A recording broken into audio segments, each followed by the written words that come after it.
Hello, everyone. This is Tom Fox back with another live episode of Everything Compliance. Today we have the quartet of Matt Kelly, Karen Woody, Karen Moore, and Jonathan Armstrong. So, ladies and gentlemen, we will start with Mr. Armstrong. What do you have for us today, Mr. Armstrong? Well, thanks very much, Tom. I have been looking at the brand new SFO guidance, and it's fair to say that it's been a good week, I think, for the Serious Fraud Office.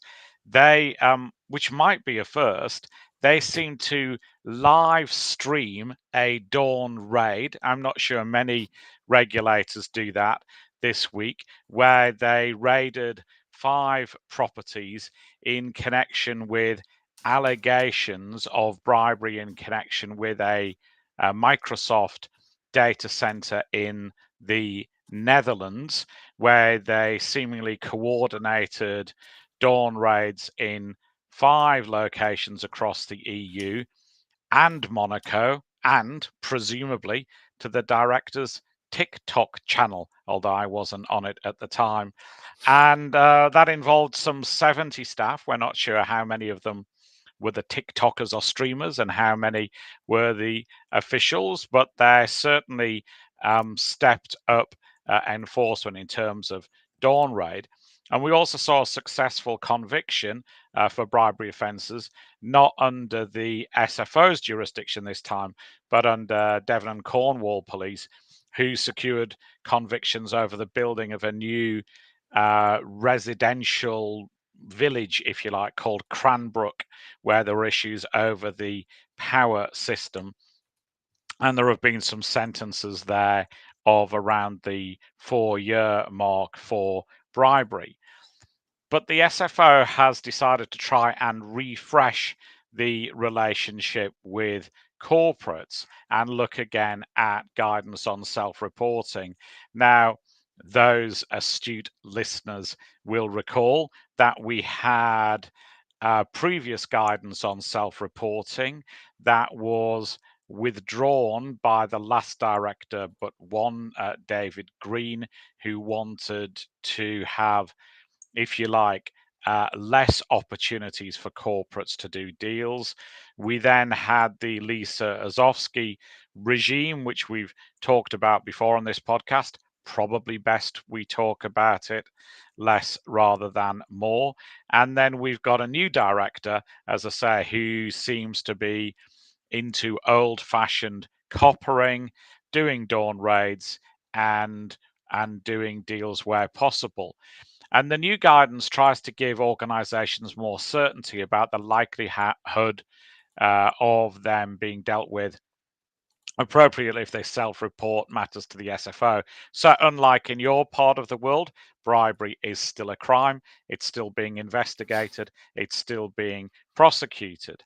And the SFO says that if a corporate self-reports promptly to the SFO and cooperates fully, they can expect a DPA, so a deferred prosecution agreement, rather than a prosecution unless circumstances apply. Now, the guidance makes it clear, as the earlier guidance did, that each case turns on its own facts. They will need to be usually some sort of investigation prior to reporting. They'll need to be a pretty early come to government, although when it's less clear cut, the SFO takes into account the fact that the corporate may need to do more investigation before it can determine whether it's got something to say or not. The key to this is what's called genuine cooperation. It's a term we've heard before from bribery regulators and from antitrust regulators. There's a little bit of clarity on what genuine cooperation is. It's quote, over and above what over and beyond what the law requires. So it could involve promptly handing over digital and hard copy materials for the SFO to sweat them, like it's done in Rolls-Royce and Airbus and other investigations. It could involve procuring and providing translations of foreign language documents. It could include regular catch-ups with a running commentary on the investigation, and somewhat controversially, it could include a waiver of privilege over documents, although the SFO says that valid claims of privilege will not be penalised. And it gives a short list of things that aren't cooperative conduct, which includes things like forum shopping, jurisdictions, and attempts at obfuscation. And obviously, those things that aren't cooperative are generally uncooperative. One of the most interesting pieces of the guidance, though, is a little bit like SLAs in a contract. So these aren't binding, but the SFO are saying that if you do the above, then you can expect us to aim to hit standards to give you certainty. And this can be really relevant to a corporate, because obviously the fact that they have reported a bribery incident can affect share price. It can mean that the opportunity to do deals goes. And indeed, in some cases, the opportunity to do deals has led to corporates trying to seek a DPA from the SFO. So these SLAs suggest that if a business self-reports, it can expect a call back within 48 hours. They promise that the SFO will regularly update them throughout the process. They'll decide whether or not to open an investigation within 6 months of the initial report. They'll conclude their investigation in what's called a reasonably swift time frame, no months there, and they'll aim to conclude DPA negotiations within 6 months of sending an invitation. Note that's negotiations, not the DPA being concluded, because that still requires a judge's approval in the UK. So the timelines aren't wholly in the control of the SFO for a DPA. All of that seems promising. From my experience, to be really frank, the SFO are normally pretty good at all of those things. I've found them to be quite timely in replying, etc., etc. But I guess it gives corporates more certainty in having these guidelines as to what the timetable might look like. One of the things to say is that, again, some of this, however, might be outside the SFO's control. We've seen big investigations like Airbus and like Rolls-Royce, where they've tried to synchronize investigations in different countries. And I guess the difficulty there is if you've got a slow-moving country, that might slow down the SFO's investigation if they are trying to coordinate. And we also know that foreign cooperation is a key factor of many investigations. As I said in my opening remarks, we've had cooperation with Monaco in the Blue 3 Mace investigation. And so that could also be a factor that takes things outside the SFO's control. However, under the new director, they've certainly moved with more pace. If we look at the Axiom Inc investigation, for example, into the collapsed law firm formerly known as Insom-Co, we went from initial investigation to charge in 15 months, which for a complex fraud or bribery investigation is pretty quick, really, when all's said and done. As I say, I think there's a new broom at the SFO, as well as there's a couple of cases I mentioned before. They've got some new charges in the insurance sector in connection with reinsurance activity in Ecuador. They've got a bit of new money. So the government allocated them an additional £9.3 million worth of funds in November. And remember that the SFO is very much in credit in Treasury terms. They have levied far more fines than the money they have spent investigating. So I think certainly under the last director, some people almost predicted the demise of the SFO. I think it's too early to read the funeral rites. We've certainly got somebody who's intent on making it a organization that is revived. I hear that morale's better. They're certainly doing more. So for corporates, I think the real message is to take them seriously again.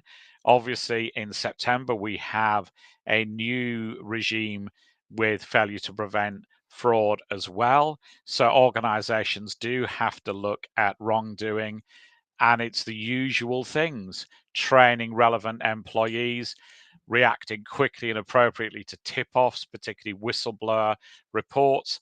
The new director would like to incentivize whistleblowers in the UK in a similar way to the US authorities, well, at least used to. And he reckons that bounties will eventually come from the SFO, although he doesn't have the power to do that yet, but he certainly wants to talk to whistleblowers. So if you're a corporate, try and get them to talk to you rather than talk externally first. You've obviously got to allocate appropriate resources to an investigation. I would say this, wouldn't I? That's likely to include external counsel for privilege reasons, because as I've said, even though privilege is being eroded, it is not dead yet. And you've got to look at top level commitment to stamping out bad behavior. So senior management have to be committed to that. You have to look for mixed messages, things like remuneration. You have to make sure that your structures are in place to stop people thinking bribery is a good thing. And then I guess if I was to pick 5 things to do, the last probably would be to look at that whole supply chain. We've seen from this week's developments that it's often things like procurement, it's often things like suppliers and contractors that are involved in the bribery ecosystem. So you need to do proper due diligence there, especially when you're engaging agents, particularly when you've got intermediaries, and particularly when you've got procurement personnel who've got a lot of power. As we said before, it is not better to give than to receive in bribery cases, so you can be prosecuted for receiving bribes as well as for offering or giving them. So perhaps a welcome change, at least more certainty, I think, than we had under prior regimes. Mr. Kelly, you have a question or comment? I have 2 quick questions here. First, Jonathan, years ago, you rained on my parade when you told me the truth about dawn raids, that many of them are arranged in advance. So they're not really raids, and they don't even happen at dawn. Now that we're live streaming dawn raids, do we know whether this was an actual raid and was the golden sun coming up in the east before the raid actually happened?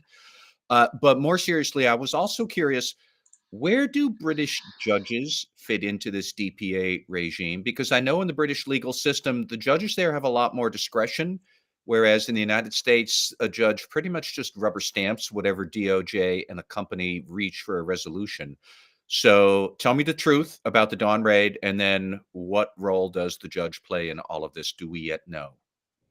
Yeah, it's been pretty sunny over here for the last week, so it's hard to tell whether it's actual dawn or pretend dawn.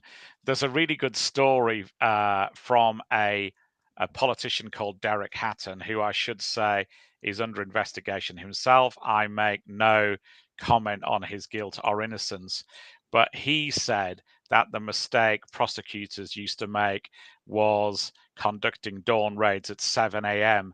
And he said he was a Scouser, so I will attempt the accent. He said, but dawn in my house is at 6. Uh, so, so I think the fact of pre-announced dawn raids has been problematical in the past. Obviously, sometimes prosecutors have had helicopters hovering above the building whilst they do the dawn raid. That's a pretty big hint that you're in trouble. These look fairly authentic. The SFO officials are outside the building. I think they've already got access by the time that they're live streaming. But like the ICO, they've got nice jackets like the US authorities with SFO on the back. I happened to see a dawn raid for other purposes in our village the other day, and they've even got A boards in the street with dawn raid in progress. Please cross to the other side of the street. So I think we've got a bit better at advertising enforcement, but I'm not sure of the timing of it. It's interesting that they had one of the relevant ministers in tow, and she was live streaming as well. What about the judges in this news? Oh, judges. Sorry, Matt. I think they have quite an active role. I think when DPAs came in, there was lots of consultation with the judiciary, and there's basically a sort of two-stage process where the documents are sent to the judge. The judge is asked if he's sort of minded to approve the DPA. The judge can obviously refuse.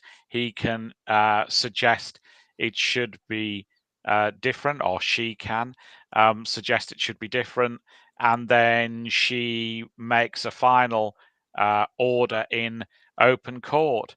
And we tend to do these things quite transparently. So you'll find that most of the documentation in previous DPAs has been published.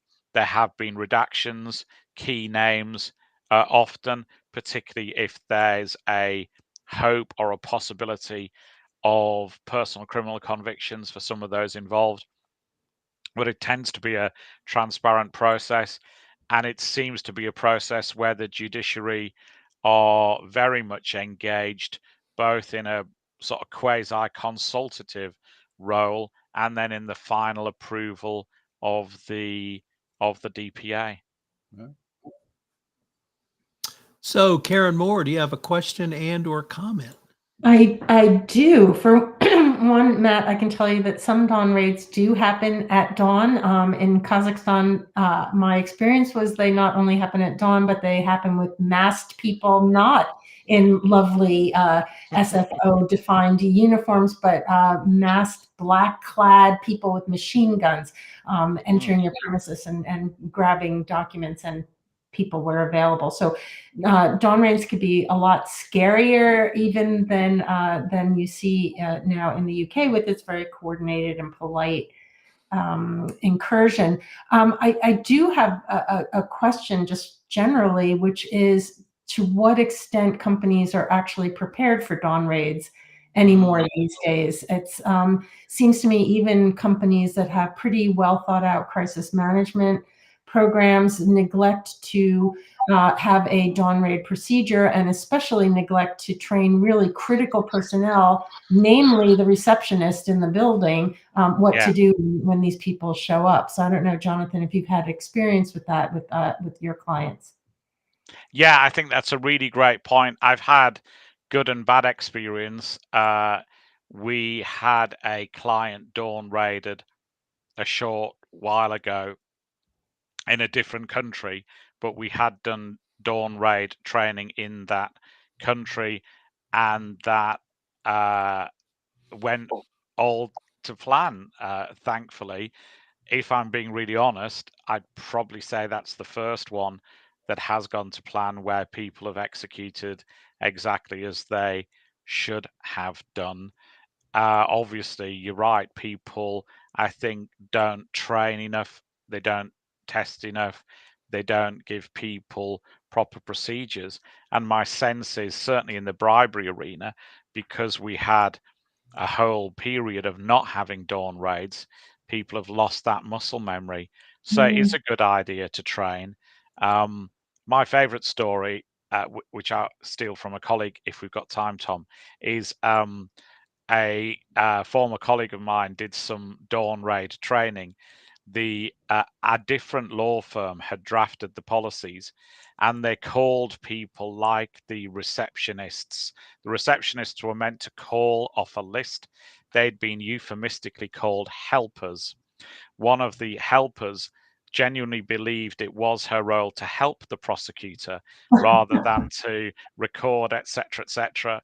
So thankfully it was a rehearsal. But when met with the prosecutor, she asked, which was in the training, what exactly are you looking for? What is the purpose of your investigation, etc., etc. She then proceeded to give a list of ways in which she could help, including saying, don't look in those filing cabinets. All the dodgy documents are in Steve's car. And then shouted, Steve, we're going to need your car keys. And that is, so I think you've got to rehearse, you've got to have proper procedures. You've got to look at what you call these people, and calling them helpers without good training isn't the right way forward. Now, if I could share just another story along those lines, we did actually in one what we thought identified as a vulnerable office in, let's say, Northern Europe. We did a dawn raid conducted by our outside counsel, and in debriefing with the management team on how the experience went, the managing director said, the person that was interrogating me was very, very strict and very, very difficult, and I kind of liked it.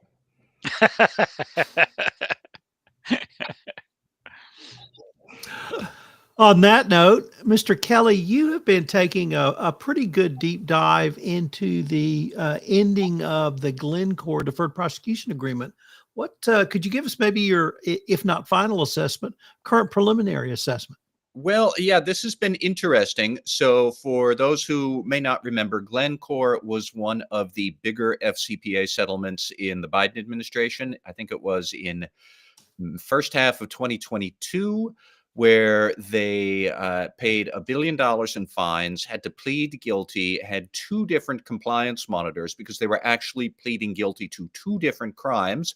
There were FCPA cases, charges, and then there was a market manipulation scheme because Glencore is a commodities broker.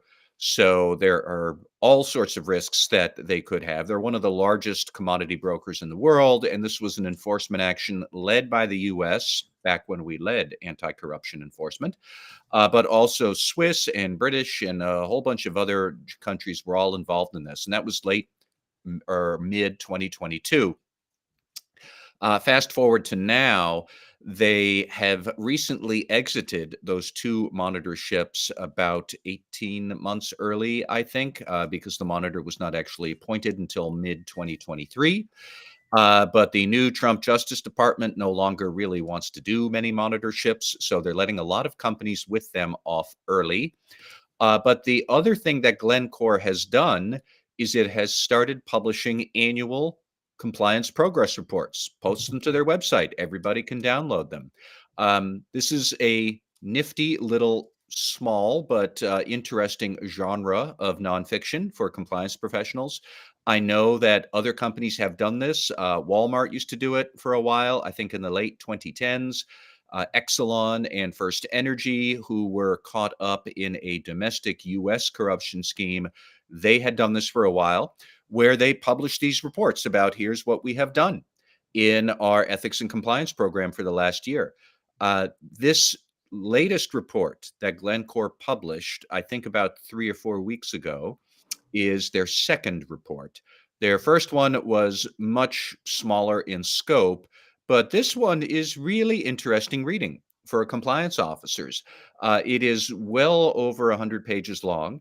It is this nice, glossy, full color examination of how they structure their program, what they've been doing, how many people work at it.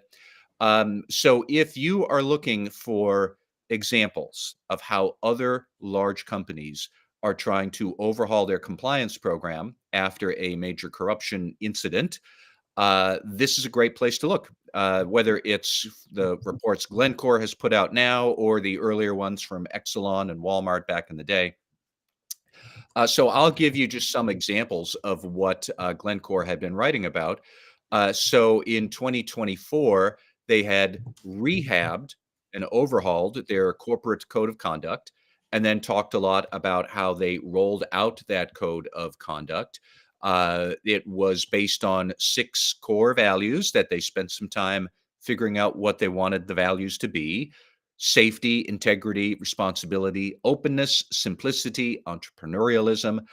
I really liked all of that because when you think about it, if you are a large commodities firm and you have people all over the world who are trying to trade, simplicity, entrepreneurialism, they kind of line up neatly with the business model that Glencore is in. Safety is also one that they are largely involved in mining. Mining is not necessarily a safe business. So, trying to remind all employees this is something we need to pay attention to. But integrity, responsibility, openness, the kind of values you want to emphasize after you have been hauled out in front of the world with a major corruption and bribery and market manipulation scandal. So you see where those values, like, yeah, that makes sense. That's the things that we would want to emphasize. Then they had how do you roll out this code? Well, they had a giant town hall meeting that was live streamed, and then it was live streamed to every employee, but it was live streamed to several different sites around the world. So it was live streamed from main headquarters to sub headquarters, which had like several hundred people each. But then it was live streamed to everybody else. There was a big Q&A with senior management. So there was a lot there, and that alone, I think, is worth reading up if you're wondering about how to relaunch your code. Another thing that I took a deep look at was risk assessments because, okay, big global compliance program. Cornerstone number 1 is the code. Cornerstone number 2 is a risk assessment. And they talked about how they coordinate all of the risk assessments. There is a central corporate compliance team at headquarters that thinks more about what are our big enterprise-wide risks. And then they work with local compliance teams that are scattered around the world to think, what are those risks like where we do business? And then they have a somewhat standard risk assessment process that the local units carry out. There's always document reviews, there's always interviews, there's always an individual risk assessment and whatnot. But that might look different at a highly corrupt region, such as maybe, I don't know, Indonesia or Southeast Asia versus a more mature market, such as Europe or North America. So, there's some discretion in how local compliance teams can do the risk assessment, but it has to follow this basic structure that we, the corporate compliance team at headquarters, have laid out. There's a lot of back and forth between the local teams and the central team about, is this risk assessment thorough enough? Is it looking at everything? The local teams have a checklist that basically they should go through to make sure that they've documented all the relevant controls. Their report is uploaded into a centralized system, which neatly lets the central compliance team see worldwide, have all of our local teams done an appropriate risk assessment, and can we suss out any common themes or any common issues that we need to worry about at the global entity level. So there's a lot there. Like, Glencore is a big, complicated company, and they do have a lot that they're trying to coordinate. And I've only scratched the surface of what this ethics and compliance report has looked at. I might try and do more later on. But, for those of you who are looking for examples of how do other big companies do this, what could I take from that to graft onto my own compliance program? There's a lot there to consider in this Glencore report. I guess we could say as a final assessment, like, they seem to be doing a lot now. They do document a lot of what they've done. This compliance program is certainly busy. It looks like it is also moving leaps and bounds into being more effective than it was, certainly. Of course, the obvious question is, will Glencore maintain this now that the new Justice Department has let them off the monitorship? Clearly, the DOJ under Trump 2.0 really couldn't care less at this moment about a lot of corporate corruption and taking that seriously. So, will Glencore maintain this momentum when the big regulator that started it is no longer part of that conversation? I would hope that they'll still publish these reports in the future. I don't know that they will. I don't know if future reports would be diminished. So, like I said before, it is a great fount of information and raw material for inspiration for compliance officers. Take it while you can. And as long as they keep putting this out, that's great. But there's already a lot there that you could use as food for thought for your own program. Karen Moore, you got a comment for us? I'm going to defer to Karen Woody, actually. All right, Oh. Ms. Woody. I do have, well, I just always have a Glencore comment. And it's nice to see that Glencore is being spoken of in maybe a positive light as a result of this monitor report. But I mean, I just think it's one of the most perfect, I mean, even not perfect, but it's such an interesting case study for the last 30 years. I mean, you have a company founded by Mark Rich that's handed to Dan Gertler, who's personally named in McKinsey Asset and Paradise Papers. Then, amazingly, you wonder what is going to happen to the CEO after Deepwater Horizon. Where does he land? He's the head of Glencore. I mean, it's one of these companies that, like, it almost has made its name on having questionable people at the helm, and has, if you just look up the Wikipedia page of this company, the section on controversies or scandals is longer than anything else. So it does seem to be always this perfect case study. And it's why I kind of rolled my eyes that the Glencore monitorship is going to end early in the Trump administration. So it seems like, of course it is. And so I appreciate that you had some positive things and that there's some good lessons to be learned from this report. But it is, I think, always a company that you just say, how do you take almost the wholesale brand image, even down to the work they're doing in these really, controversial areas maybe, and in controversial mining and diamonds and cobalt and contracts with Tesla. I mean, it would not maybe be the top of my list of where to jump in as a chief compliance officer, but kudos to whoever does that. I think that's very fair. It's, I suppose it's a lot like do as I say, not as I do, because Glencore has done a lot of really untoward stuff. But what they're saying in the report is like, okay, that's actually interesting. And for a company that's serious about it, it's good.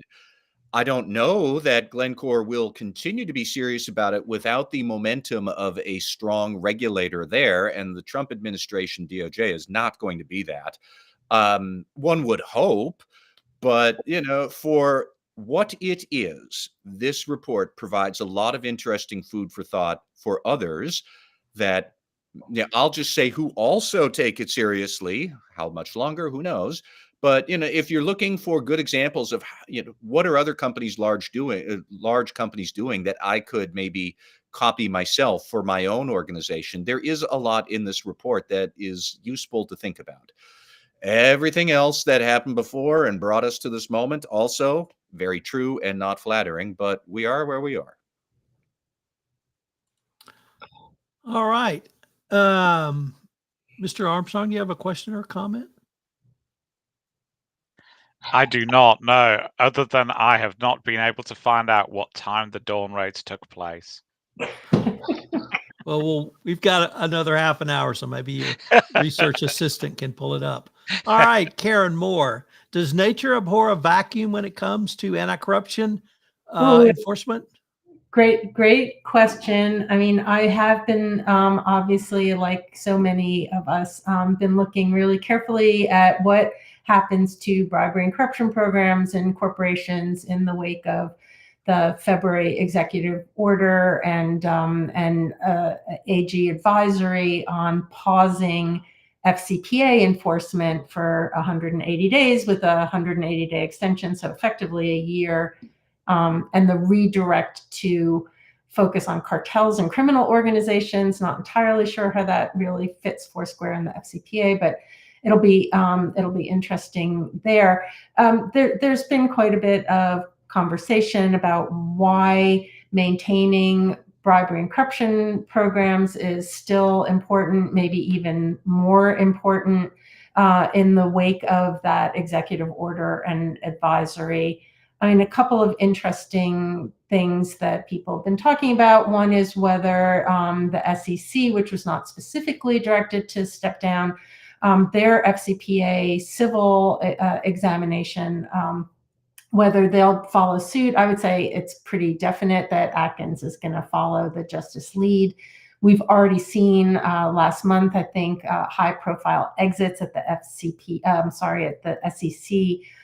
Most notably, the head and the deputy chief of the FCPA unit, which says something there. So I don't think we're going to see kind of another angle for FCPA enforcement coming out of the SEC. Still, I think it's really important. It's been said, and it bears repeating, the law is still in place. The statute of limitations is 5 years plus a 3-year tolling period. And if you look at any case, like use Glencore as an example, it reaches back several years into the wrongdoing. So relaxing now is probably not a good idea in terms of likelihood of enforcement. You also don't know what the pause is going to look like after a year. So the law is still the law. The pause is just a pause. The statute of limitations is long, unless we see a third term, in which case I'm going to take my Austrian passport and leave the country. There will be a new administration, a new view on FCPA. My biggest concerns and the things that I hear most from my clients is a fear that employees in companies will take the pause or the relaxation or the potential lack of enforcement to heart in the wrong way and engage in improper activities, which they believe is now a best interest of the company, but still violates FCPA and other laws. So really doubling down on that messaging, not just coming from compliance, but coming from executive leadership, I think is more critical than ever. Companies also need to remember that they're going to be subject to third-party risk management due diligence, and that's still going to be focusing on bribery and anti-bribery efforts. So keeping up those programs is important as well. I think there's been some other concerns coming not from federal government, not from the DOJ. There is international anti-bribery enforcement. Whether it's due to domestic concerns in a country or FCPA like extraterritorial reach, which we see in a number of countries, anti-bribery statutes. Just last month, we saw the Anti-Corruption Task Force, which was formed by the UK Serious Fraud Office. So they really are stepping up, but together with France's Parquet National Financier, the PNF, and interestingly for Glencore, I think the Office of the Attorney General of Switzerland, which has not been notorious for actively pursuing anti-bribery cases. And, Glencore certainly is kind of a big red flag target. Be interesting to see if the OAG starts to pay attention, given the task force's mandate to look for opportunities with strategic exchange and developing a working group for cooperation proposals. So I think that at least in UK, France, and Switzerland, we might see some stepped up enforcement just on the basis of cooperation and possibly a desire to make a name for themselves in the wake of pause and FCPA enforcement, where the DOJ has very often taken a lot of the credit, at least in the press and the public eye, for pursuing corruption cases. As Jonathan mentioned, the Serious Fraud Office issued this self-disclosure guidance with benefits, pathway to a DPA, which may also, again, shift kind of anti-corruption efforts and enforcement outside of the U.S. I also just been looking at some alternatives, just thinking of that void, Tom, that you mentioned. There's something that I hadn't really thought about, so I'm not taking full credit for this, but I've seen a couple of people write about, which is kind of almost like a residual federal liability under the Travel Act, which is a federal law. It contains broad provisions regarding the use of interstate commerce to distribute the proceeds of any unlawful activity. That could open up federal prosecution of violations of state bribery laws or FCPA type of enforcement activities. That was a new one on me. But the area that really interests me the most and got me the most excited for a short period of time is whether state enforcement of FCPA violations is possible. And that was triggered by the U.S. state Attorney General California declaration. Now, I started looking into this. The ability of a state to enforce anti-bribery laws is partly specifically mentioned in Dodd-Frank, which acknowledges dual enforcement between federal and state agencies. Unfortunately, that's via the Consumer Federal Protections Act. And given what's been going on to really gut the Consumer Financial Protection Bureau, I think it's going to be a hard case to make on jurisdictional grounds. Nevertheless, California State Attorney General Bonta earlier this month stepped up with an advisory stating really clearly that California is going to pursue and enforce FCPA violations. Under California's unfair competition law, he cited a lot of case law that made it clear that California is going to do so, whether or not the case is predicated on federal enforcement by the DOJ or the SEC. He notes that in addition to civil penalties, they can demand restitution and injunctive reliefs, as well as disgorgement as a remedy for UCL violations. So it's going to be interesting to see where that goes. There's been some speculation that New York and Massachusetts are the states most likely to follow California, either making statements or quietly pursuing foreign bribery acts under state law. Both New York and Massachusetts have consumer protection laws, which could be used for state prosecution of FCPA violations. California, New York, Massachusetts are going to have jurisdictional hurdles. In California, claims have to involve injury to California plaintiffs or injury resulting from in-state conduct. Similarly, you need injury in-state established for Massachusetts and New York. Massachusetts and New York also have difficult arguments to make that they can include the FCPA for what they consider per se liability under their respective consumer protection acts. Interestingly, though, and similarly, I don't take credit for this, there have been a few pundits that have speculated whether private right of action may arise. In both Massachusetts and New York, private plaintiffs have standing, whether individuals or businesses to bring claims. Interestingly, some speculation as to whether third-party enforcement agencies outside the U.S. might be able to bring claims under these local state laws.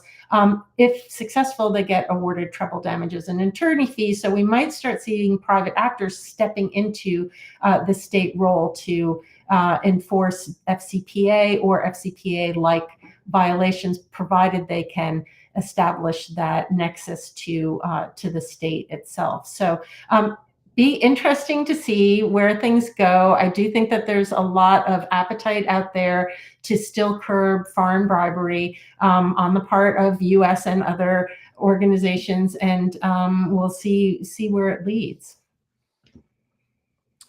So, Ms. or the professor, do you have a question or comment for Karen? I do, a little bit of both. I mean, to your prior point about the risk of there being a lapse or a lag, I guess I should say, in any sort of FCPA compliance, I actually would I posit that maybe there could be the opposite effect. For just hear me out on this.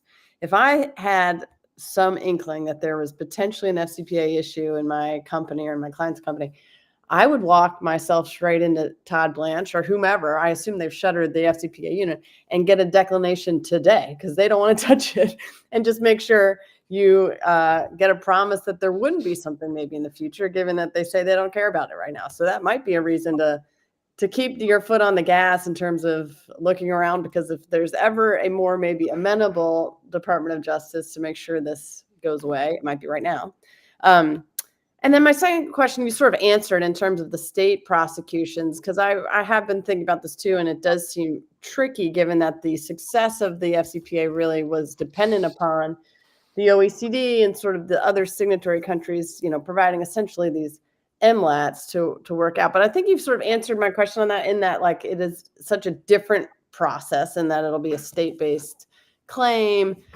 There might still be issues with sort of extraterritorial evidence or things that might get trickier if you're just the state of California and maybe not a signatory to some sort of MLAT or something like that. So that was one thought. And then the other thought that just popped up was the Innospec and Newmarket example we saw a couple months ago about Newmarket suing in the aftermath of the Innospec FCPA for essentially unfair competition by realizing they didn't get the contracts because Innospec was the one who won the contracts through bribery. So I wonder if we'll see that also as a collateral attack in the wake of no FCPA. So those were some of my thoughts. I'd be curious if you have comments on those. Yeah, I just think it's an ingenious and very devious idea, Karen, to go and get a declination, grab a declination now. I suppose the problem there is that you're kind of putting it all out on the table, and declinations can also be, I suppose, revisited. But really interesting idea there. To think about where that might go and how you might roll that into your strategy if you've discovered something internally. I do think if you've discovered something internally, you've kind of got this quandary about what to do about self-reporting. They haven't taken any of the self-disclosure in the US off the table at the DOJ.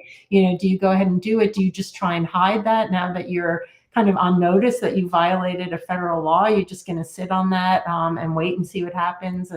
Hope that what effectively is an 8-year statute of limitations is going to run. Interesting times for the strategists. Mr. Kelly. I have a couple of comments here. I'll try and run through them. First, to Karen Woody, your point about if you have an issue now, should you go directly to the deputy AG and try and get a declination? On one hand, I see the sense in that because I bet you probably could, and I bet they'd rubber stamp it. On the other hand, I'm almost tempted to say, you're serious. You're actually going to take the Justice Department at its word. Do you need your head examined? Because these people, you can't trust a word they say, even if they believe it today. And then Donald Trump 9 months later just tweets out, you know what, we're going to prosecute your company anyways because I don't like you. What do you do with that? So I hate to say it, but I think there really is a strong incentive right now that if you have an issue, the last thing you really want to do is go to this Justice Department, because this department is full of a bunch of, I don't even know what the word is, but you can't trust a single word they say. Mostly because they are at the whim and beck and call of a president who you can't trust what he says. That's it. That's the thing. I am struck by how many compliance conferences these days you see now that there are no Justice Department speakers where there would have been, or they are canceling at the last minute, or there's an empty chair with a placard that says DOJ. And is that disappointing? Somewhat, because it would be nice to hear what they're thinking. On the other hand, is anybody surprised? Because what's the point of listening to the Justice Department right now? The president is going to run roughshod over anything they say anytime he wants, and you have to live with that. Second big thing I would want to say, though, is I am curious whether we will see foreign governments step up their prosecution of the FCPA, because that is going to be a good, effective tactic for a lot of countries when they're trying to tangle with the United States in the trade war. The United States runs a deficit on goods with many countries around the world. However, we run a surplus on services, which is something that Donald Trump seems never to think about. And if you are a foreign government trying to exact leverage on a big U.S. interest in your country, the best way to do it probably is going to enforce laws you have against services giants.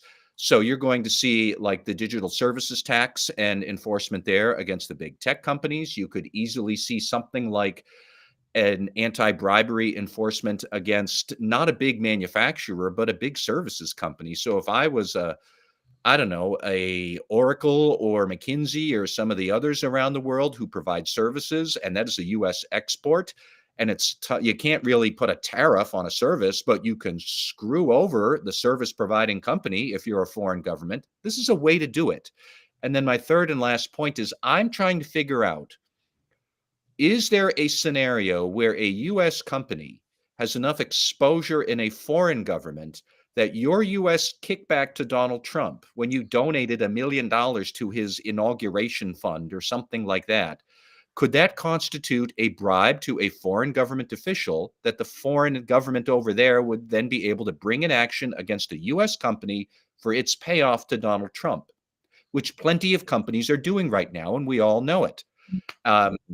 You could easily see who has given money to that inauguration company or committee, and now suddenly all of the enforcement actions against those companies are being canceled. All of the crypto firms, where the enforcement against them is vanishing like it's going out of style. And one of the biggest crypto players in the country right now is Donald Trump. So would any of that in US stuff somehow possibly create exposure for anti-corruption enforcement by a foreign government? That's a question I would love somebody to answer for me. For our listeners to this podcast, we just had a special guest appearance by Conspiracy Matt.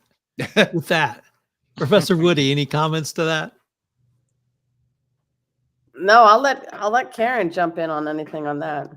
Yeah, I mean, I thought all of that was so much food for thought, Matt, not surprisingly coming from you. That last one is an interesting one. I mean, I think there you'd need, if you're looking at that kind of extraterritorial bribery thing, you'd need a non-US resident bribing Donald Trump in order to trigger, kind of the laws outside of the US for bribery and corruption. So it'd be interesting to see how that works. I mean, on kind of the idea of some sort of response to sanctions, I think that enforcement, frankly, under data privacy laws for data privacy violations would be even more effective than looking at bribery and corruption, because there it's almost impossible to comply, especially for the service providers. It's really difficult. I don't think anybody's doing it very well personally. I also think that, this kind of up in the air data transfer agreement structure that keeps getting shot down and rebuilt provides ample opportunity, at least for Europe under the GDPR, to start making claims against US companies. So I think all of that's going to be really interesting. I think the US, rather than being the leader in setting standards, has now become the target for companies that are enacting and enforcing pretty robust anti-corruption and other legislation. I sorry to interrupt. I was going to say the same thoughts were going through my head as Matt's, I think, in some respects, and I think that whilst ever bribery remains on the statute book as a crime in the US, the fact that it isn't enforced still causes problems, because you can get things like poker offenses, money laundering type offenses. If the organization goes to government and says, yeah, we procured a contract in Nigeria and we paid a bribe to procure that contract, if the money goes through banks in Europe, then I think you've potentially got a money laundering issue, because it was still a crime. So I think it isn't. I think it's a really complex equation going to government. I think you're right, Karen, that it seems attractive initially, but I think for most corporations, they're going to have to think through where that leads.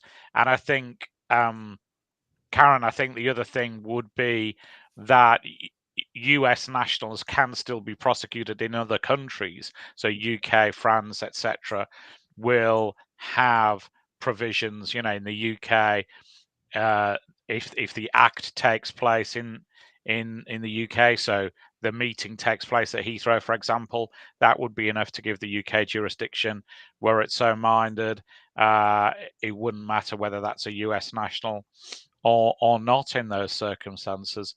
So I think it's a really complex set of thoughts any corporation would have to go through before relying on a perhaps temporary, blind eye turning administration. Well, with that, Karen Woody, what do you see in the intersection of tariffs and the False Claims Act? Well, the segue here is, what then, if no FCPA, what then? And after thinking about that for a while, I think the answer is tariff fraud. And so I see coming down the pike that given the Trump administration priorities and the shift in the Department of Justice priorities, that there could be a ramp up in the near term on criminal liability for tariffs. And, again, much like the FCPA prior to 2000, maybe seen as a sleepy, not, heavily enforced, or, not a lot of people in this space perhaps at this point, but I think that could change. The statutory authority from this comes also out of Title 18, it's Section 545, which basically has a really broadly worded statute that prohibits anyone who knowingly and willfully smuggles or clandestinely introduces or attempts to do that any merchandise in the United States, or receives, conceals, buys, sells any of this that has been brought into the U.S. contrary to law. So that phrase, contrary to law, can be read very broadly, and that is how the courts, at least for the last 90, almost 100 years, have read it. There's a case from 1932 that says that the meaning of that contrary to any law is supposed to be read very broadly, and it includes a number of things, obviously counterfeiting activities, but also things like theft of IP. The one I think we'll see a lot of in the near term is any mislabeling, anything about the country of origin being changed, product labeling, product substitutions, transshipments, that kind of thing, where we're trying to get around these significant tariffs that only apply in certain times and for certain countries. It also could involve things as broad as any goods that were procured or created or manufactured in violation of any labor laws. So it's a pretty broad statute.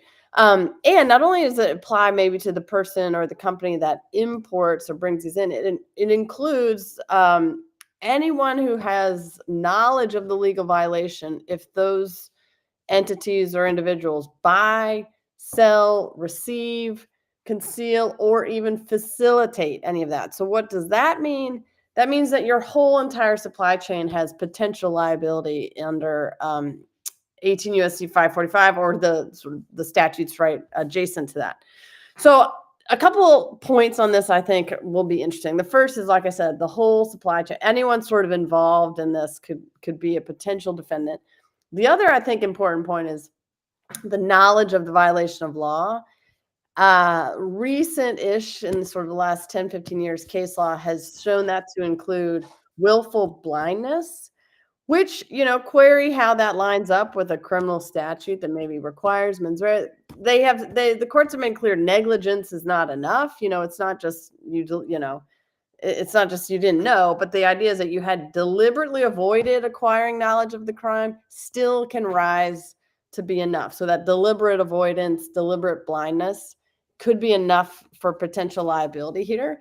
And the liability is significant. It's, it's criminal statute, so it has fines, imprisonment up to 20 years. There's also civil penalties, and that's the other angle I think that's really interesting in this space, is that the False Claims Act comes to center stage on this one.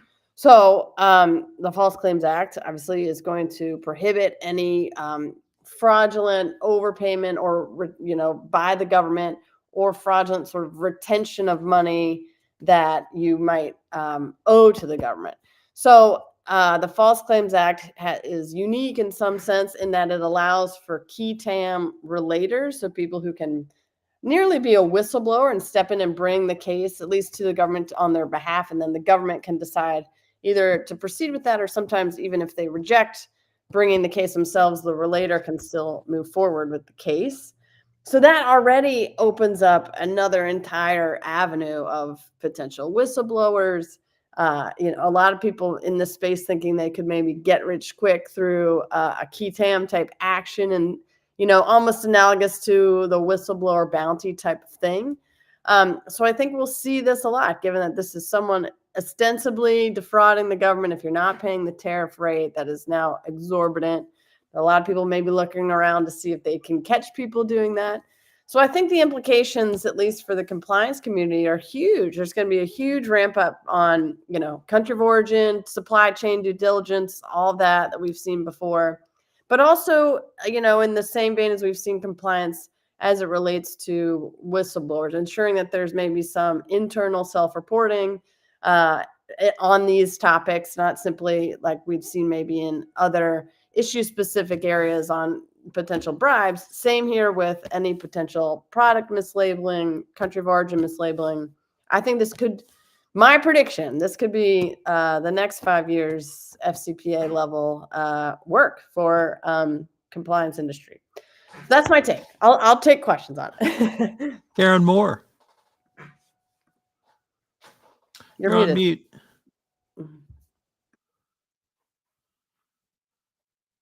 Sorry. Interesting, because False Claims Act has really come to the fore. Just, adding a comment here that the chances that third parties are going to pursue KETAM on the DEI front as well, because of the risk that if you do not halt your kind of DEI related activities and you're providing services to the U.S. government, you may be in violation of the False Claims Act, and just it opens up so much for interpretation. So I feel for any company that's doing government contracting. All right. Well, we are now on to our fan favorites, shout outs and rants. Mr. Armstrong, what do you have for us? And you're on mute. I'm not sure if mine's it's certainly not a rant. It's a bit of a shout out, but it's a go get 'em girl to our friend Diana Treveley. So Diana had a tragic horse riding accident in Argentina. She has come back in an air ambulance to Houston. I think she arrived back on the 29th. And so it's sending love, praise, thoughts to Diana and to Linda, her mum, and Melissa, her sister. And it is a shout out to the compliance community as well. Almost $70,000 has been raised from 416 people last time I looked to help get Diana back to the US. So well done to everybody who supported that. And as I say, love, thoughts, and prayers with Diana and her nearest and dearest. Matt Kelly. I have one of each, a shout out and a rant. First, I want to give a shout out to Microsoft, which the other day picked up a new law firm, Jenner Block, which is one of the firms that is fighting the Donald Trump executive order against it. And what was interesting here is that Microsoft also dropped one of the firms, Simpson, Thacher, and Bartlett, that has cut a deal with the Trump administration. Now, nobody has expressly said that Microsoft is dropping Simpson, Bartlett, Simpson, Thacher because they are now in Trump orbit, and picked up Jenner Block because it is fighting what is clearly an illegal order and an unconstitutional attempt to constrain people's right to counsel. But it is nice to see that a large corporation is not afraid to pick up one of these firms that is fighting the Trump executive order, and at the expense of one of the firms that tried to cut a deal. Honestly, I think in the fullness of time, these half dozen firms or so that have cut deals with the Trump administration are going to rue the day they did that. Because if you're a corporate client and you have issues with the Trump administration, you can no longer trust one of those firms that has cut a deal with the Trump administration that they're going to act in your best interests. They never should have done it. I praise Jenner Block and some of the others who are fighting it. And it's nice to see that Microsoft probably just didn't care. And for whatever reason, Jenner Block was the best firm for its legal business that it had. They hired him. Great. Love to see it. The rant is against Republicans in Congress who moved this week to abolish the Public Company Accounting Oversight Board. That happened at the House Financial Services Committee. It is still a long way from being a done deal, but I do suspect when everything is said and done, the Republicans in Congress, they're going to do this probably, because I don't think there's a strong natural constituency to try and defend the PCAOB when there should be. It is not a good idea to abolish the audit industry's regulator and subsume those duties into the Securities and Exchange Commission, which is what Project 2025 and Republicans have been wanting to do pretty much since Republicans created the PCAOB 23 years ago with the Sarbanes-Oxley Act. This is not going to help the audit industry. It is going to make inspections take longer. It is going to make enforcement against errant audit firms less likely. It is not going to save companies really a dime. It's not going to save taxpayers a dime because taxpayers don't pay the budget for PCAOB or the SEC. This is not a cost-cutting thing for any taxpayer dollars. But really, the fundamental issue here is, are audit standards keeping pace with the fast-moving ways that business gets done and technology is happening? No, they're not. Will that happen and improve if audit is under the SEC? Absolutely not. It'll get even worse and even slower. And will this help smaller audit firms get back into the business of auditing public companies to try and keep audit fees down?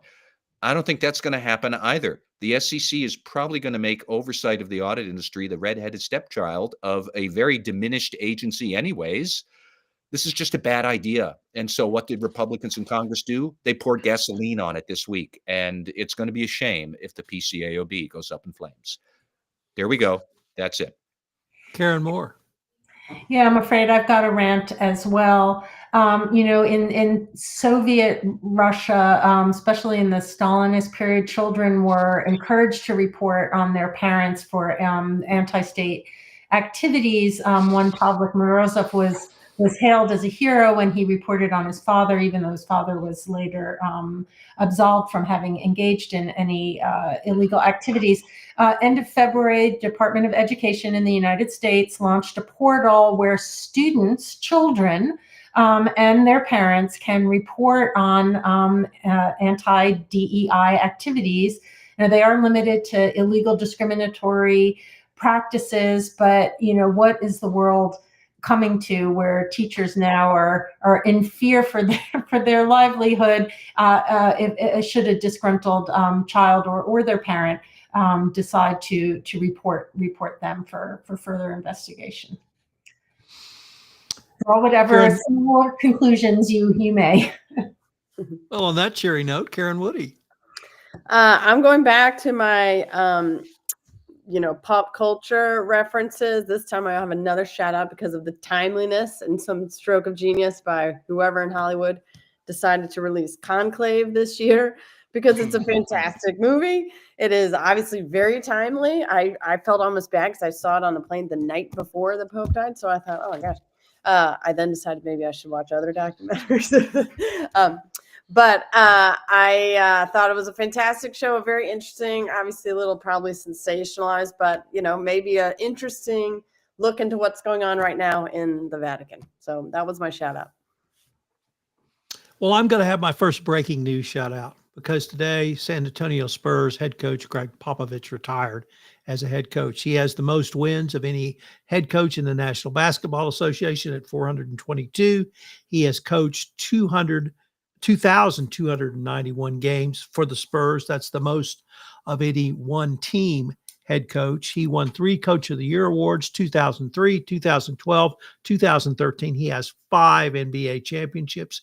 He is generally recognized as one of the top 2 or 3 coaches of all times, and he's on the right side of history when it comes to social justice. So tip of the hat to Greg Popovich. He had a serious stroke in the fall and has not been able to return to coaching. He had a great run, Coach Pop.